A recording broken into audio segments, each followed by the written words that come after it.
Jika mengunjungi kota Cirebon, tidak lengkap tanpa wisata kuliner.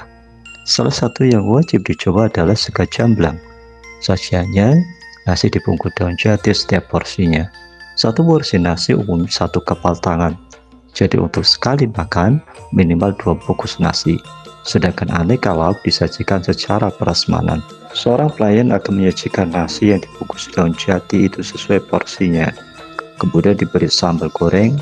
Setelah itu, pembeli baru bisa memilih menu lainnya secara prasmanan. Jika di warung tenda, pembeli duduk di bangku yang melingkari menu prasmanan.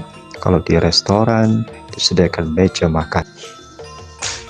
Di beberapa tempat, sega jamblang tidak menggunakan daun jati, pakai kertas nasi. Alasannya susah mendapatkan daun. Namun, tetap mayoritas masih setia mempertahankan daun jati. Selama ini, daun jati dipasok dari wilayah Cirebon dan sekitarnya, seperti Majalengka, Indramayu, dan Kuningan.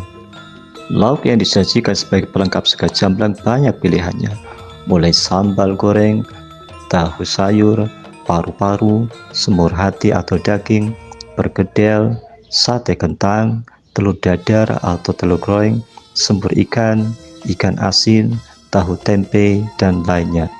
Dan harganya cukup terjangkau. Rata-rata setiap item makanan dijual Rp1.000 sampai Rp5.000. Jadi satu porsi makan antara Rp15.000 sampai Rp20.000. Jamblang berasal dari nama desa di sebelah barat Kabupaten Cirebon, tempat asal pedagang yang mempopulerkan masakan tersebut. Sega jamblang awalnya adalah makanan para pekerja paksa pada zaman Belanda. Mereka sedang membangun jalan raya Dendeles sepanjang 1000 km dari Anyar ke Penarukan yang melewati wilayah Kabupaten Cirebon. Pemilihan daun jati karena para pekerja bisa menyimpan nasi lebih lama. Nasi yang dibungkus daun jati jadi awet dan bisa bertahan beberapa hari. Saat itu, kabarnya banyak warga yang kelaparan, bahkan sampai meninggal karena kekurangan makanan. Sejak itu, nasi dibungkus daun jati jadi populer di kalangan pekerja. Pada sekitar tahun 1847, bisa dikatakan menjadi cikal bakal lahirnya sega jamblang. Saat itu Belanda membangun 3 pabrik, 2 pabrik tebu di Plumbon dan Gempol, satunya pabrik spiritus di Palimanan. Dibangunnya 3 pabrik tersebut menyerap banyak pekerja. Mereka berasal dari Cirebon dan daerah sekitarnya, seperti Sindang Jawa, Cisaat, Cidahu, Popos, dan lainnya. Para pekerja tersebut terus bertambah. Di sisi lain, tidak ada penjual nasi di sana. Kepercayaan saat itu tidak baik atau pamali jual nasi. Masyarakat saat itu lebih baik menyimpan beras daripada beli nasi. Namun seiring waktu yang berjalan, pekerja mencari warung nasi, sampai akhirnya tergerak warga Jamblang bernama Ki Antara atau Haji Abdul Latif dan istrinya Nyai Pulung atau Tan Piaulun. Keduanya bersodakah makanan untuk sarapan para pekerja setiap harinya. Mereka menggunakan daun jati untuk membungkus nasinya. Dari mulut ke mulut informasi itu menyebar. Akhirnya banyak pekerja yang makan di sana. Meski awalnya gratis, para pekerja merasa tidak enak. Para pelaku sepakat memberikan sukarela untuk makanan yang mereka makan. Nasi lengko atau biasa yang disebut dengan masyarakat Cirebon dengan sebutan sega lengko merupakan perpaduan bahan utama nasi dengan berbagai sayuran dan lauk pauk yang menyehatkan seperti tahu goreng, tempe goreng, tauge, daun kucai, dan timun. Selain dilengkapi oleh bahan-bahan yang menyehatkan, lezatnya nasi lengko juga berkat adanya siraman saus kacang sebagai bumbu pelengkap. Kenikmatan saus kacang ini sangat berpengaruh dalam menghasilkan nasi lengko yang lezat. Asal-usul nasi lengko Cirebon masih menjadi perdebatan. Namun, sejarahnya bermula pada masa kerajaan Cirebon pada abad ke-15. Pada masa itu, Cirebon merupakan pusat perdagangan yang sibuk dengan pelabuhan yang ramai. Berbagai bahan makanan dari daerah lain diimpor ke Cirebon, termasuk kacang tanah. Bumbu kacang yang khas menjadi populer di kalangan masyarakat Cirebon dan kemudian diadaptasi menjadi bumbu kacang yang digunakan pada nasi lengko. Penamaan nasi lengko ini sangat berkaitan erat dengan sejarahnya. Istilah lengko ini diambil dari kata langka yang berarti jarang atau sedikit. Istilah ini merujuk kepada jumlah lauk yang digunakan di nasi lengko yang sangat sedikit karena kesulitan ekonomi pada masa itu. Ada juga yang mengatakan jika kata lengko di sini merujuk pada kata leko yang berarti kental dan kaya rasa. Hal ini merujuk kepada bumbu kacang pada nasi lengko yang memang cukup kental, apalagi jika sudah dicampur dan diaduk dengan nasi dan lauknya.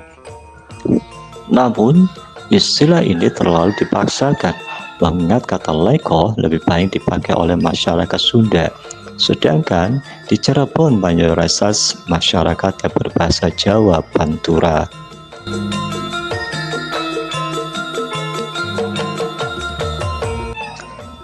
Empal gentong adalah kuliner khas Cirebon mirip gulai yang berbahan dasar daging sapi.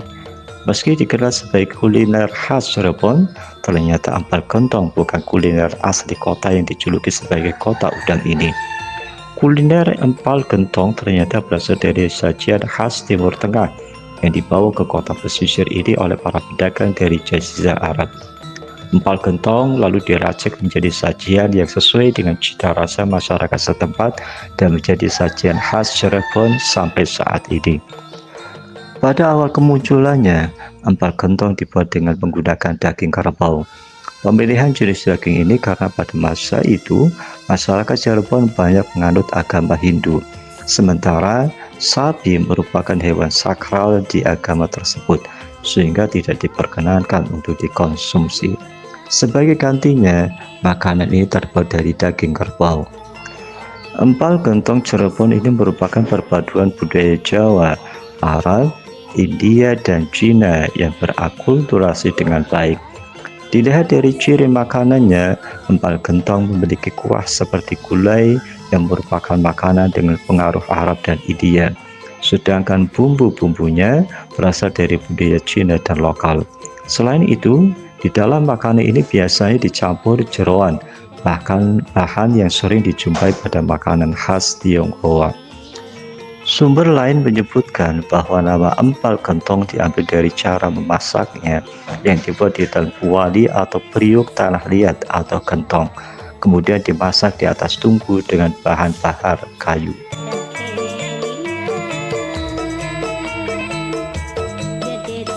Sego Bogana merupakan sajian istimewa kuliner khas 4 keraton yang ada di Cirebon, yaitu Keraton Kasepuhan, Keraton Kanoman, Keraton Keprabonan, dan Keraton Kacirebonan. Sejak turun-temurun, nasi bogana disajikan sebagai jamuan makan dalam berbagai upacara dan perayaan adat yang diselenggarakan di keraton. Kata bogana diambil dari bahasa Sunda, seboga bogana, yang artinya seada-adanya. Maksud seadanya di sini adalah seadanya bumbu umum yang tersedia di dapur. Semua bumbu umum yang ada di dapur seperti bawang merah, bawang putih, kunyit, kayu manis, serai, biji pala, kemiri, lada, dan rempah-rempah lainnya digiling kemudian ditumis bersama, dan tumisan ini akan menjadi bumbu utama dari nasi bogana. Hidangan nasi bogana berbentuk kerucut seperti nasi tumpeng pada umumnya. Warna nasinya sekilas terlihat mirip dengan nasi kuning. Namun perbedaannya adalah nasi bogana menambahkan parutan kelapa pada bumbu utamanya. Ayam kampung, tempe, tahu, dan telur menjadi lauk pauk yang selalu ada menemani sajian nasi bogana.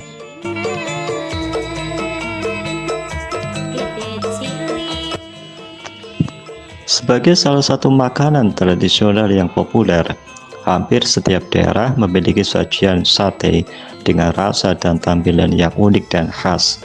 Salah satunya adalah sate kalong yang hanya dapat kamu temukan di kota Cirebon, Jawa Barat.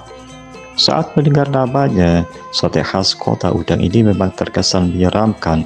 Namun tak perlu khawatir, meski bernama sate kolong yang berarti kelelawar dalam bahasa Jawa, sate Cirebon ini bukan terbuat dari daging kelelawar, melainkan daging sapi atau kerbau yang dikombinasikan dengan aneka bumbu dan rempah tradisional. Penamaan sate kalong sendiri bukan tanpa alasan. Sejak pertama kali muncul pada awal 1900-an, sate kalong memang hanya dijajakan pada malam hari. Karena itulah, Lama-kelamaan banyak orang yang menampakkan sate kerbau ini sebagai sate kalong. Sama halnya seperti kalong atau kelelawar yang hanya aktif saat matahari mulai terbenam. Tak seperti sekarang yang mengkombinasikan daging sapi atau kerbau, dulu sate kalong hanya dibuat menggunakan daging kerbau sebagai bahan utamanya. Hal ini karena pada zaman dulu masih ada banyak orang pemeluk agama Hindu yang bermukim di Cirebon. Dan untuk menghargai pemeluk agama Hindu yang mempercayai sapi sebagai hewan suci, maka para pedagang sate kalong pun mengganti olahannya menggunakan daging kerbau. Uniknya, untuk membuat sate kalong, daging kerbau atau sapi akan direbus terlebih dahulu hingga empuk, kemudian dilumuri bumbu yang terdiri dari bawang putih, bawang merah, ketumbar, garam, dan air asam. Setelah itu daging akan dicelup ke dalam larutan gula merah, lalu dibakar hingga matang.